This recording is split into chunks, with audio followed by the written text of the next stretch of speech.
Eleanor Roosevelt once said it is better to light one small candle than to curse the darkness.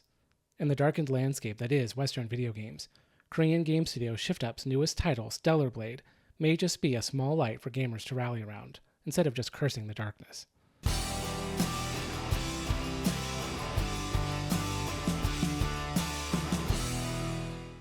Shift Up's PlayStation 5 exclusive has garnered a lot of attention since it was announced, and while the game itself isn't out until April 26th, a demo was released on March 29th. Covering the first couple of areas, the demo does give a decent look at what we can expect from the full game. Laying aside all the controversy over Stellar Blade's aesthetics for a moment, the biggest thing the demo provides is a taste of the gameplay.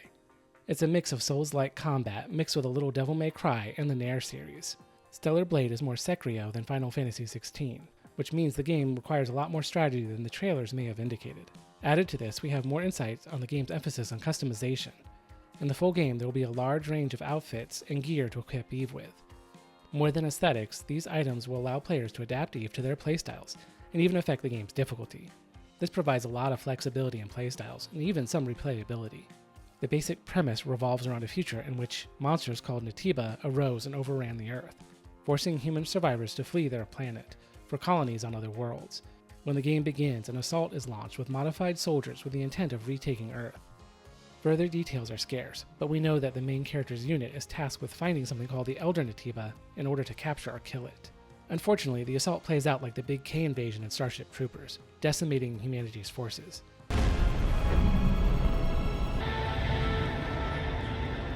This isn't random or light. Someone made a mistake. The main character, Eve's unit, is wiped out, leaving only her and a man named Adam to support her as she attempts to continue on with her mission. The second area you get to explore is the ruins of a once massive city, and as you might expect, there are places to explore, bits of lore to find, which give fleeting insights into those who came before. Eve herself is presented as a young, timid soldier who isn't confident in herself yet. The prologue seems to indicate that Eve relied a lot on the rest of her team, as well as a squad leader, Taki. So when all of them are killed, it represents more than just a personal loss for Eve, as she is left alone in an enemy territory that she's never been in before. In the beginning, her only support comes from a guy named Adam. It isn't clear who Adam is, but he seems to know a lot more about the situation on Earth than Eve does. But he isn't much of a fighter, so he accompanies Eve with a drone that spouts exposition and helpful tips. Eve, be careful. You see the rapids below. If you fall, it's over. The friendly voice over a radio trope carries a lot of connotations with it, so it'll be interesting to see what Stellar Blade does with it. From the demo, it's hard to know just how story-heavy this game will be. It is possible there's some deep lore and philosophically rich narrative here, but it's also possible the game will have just enough story to drive all the combat. Letters and logs that you uncover in the ruins have some potential, but they could also be shallow obligatory parts of exploration that are just there to be found.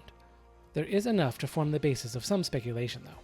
For instance, given the designs of the enemy types, I am willing to bet that the Natiba are the result of genetic manipulation on humans and animals. Someone or something is attempting to play God, seeking to create perfected beings of some sort or other. The modified soldiers like Eve are likely tied into this as well. However, regardless of how things end up, one thing is clear. Stellar Blade is not a subtle game. From Eve's birth onto the battlefield at the beginning of the demo, to the character designs, to the fact that the two main characters are called Adam and Eve, all of this, the game plays straight with no sign of satire or commentary, at least not in the demo. But the same lack of subtlety is also the source of a lot of ire that's been directed at the game. There are a lot of aspects that will receive pushback from the Western progressive crowd. From the unabashed way the game presents Eve's physical form, to Adam's rescue of Eve and his habit of constantly informing and explaining things to her. We can admire the scenery later. We have a job to do here. There's likely more that will serve to trigger the terminally online, but their boos mean little when we've seen what makes them cheer. Stellar Blade has a lot of potential. If there's a compelling character arc for Eve, a lore-filled world with a rich philosophical story to go along with the complex gameplay and challenging boss fights, then this game has a chance to be a once-in-a-generation experience that also serves as a light in the dark, a cure for the sickness that's overtaken Western gaming. While that is my hope, there are a few things that I'm concerned about. Eve can be a bit clunky to maneuver sometimes. The way she interacts with the environment results in you taking actions that you don't intend, and there is a problem with the linear way the levels follow you through pre-scripted paths. There's no clear reason why Eve can climb on some surfaces and not others, except that the appropriate ones are marked with yellow paint. In combat, I've had some trouble with how the game registers hits and misses, and I don't like how Eve has to be directly facing an enemy in order to parry their attacks. Some of this may be just the rough edges that will be sanded down before the game launches, but they do show some potential flaws in the game design going forward. My only other criticism is with the script and the voice acting, both of which come across as rather flat. About yesterday, thank you for saving me. It's nothing, really. Though I have used up almost all of the exospine materials that I collected over the years. Perhaps that changes as the game progresses, we'll have to see. But it will become a barrier to players being able to connect with characters if they remain dull and lifeless. Stellar Blade has the makings of a great game, and if it delivers on even half of its potential, there will be many who will praise it, simply for being a break from the norm and a breath of fresh air. Likewise, there will be plenty who line up to malign and criticize it, regardless of how good the game is, simply because it offends their delicate sensitivities. I, for one, am hoping for the best.